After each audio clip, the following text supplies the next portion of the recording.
BJP Congress ఇద్దరు కలిసి BRS municipal chairman తీసేసి ఇవాళ అక్కడ Congress municipal chairman BJP vice chairman.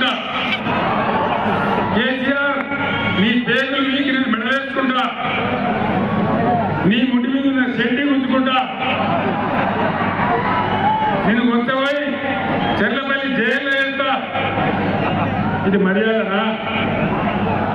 15 సంవత్సరాలు అన్నం తిన్నామో అట్టలు ముక్కినమో అందరం కలిసి కొట్టాలి. తెలంగాణ నుంచి దానికి నాయకత్వం వహించింది నేను. తెలంగాణ కోసం నన్ను చచ్చిపోయేదాకా, నా ప్రాణాల మీద తెగబడి పోరాడింది నేను. నన్ను పట్టుకొని ఇన్ని మాటలు మాట్లాడమా? 10 సంవత్సరాల పాలన ఎట్లా ఉండే? కరెంట్ ఎప్పుడైనా పోయిందా? ఇవాళ వస్తుందా?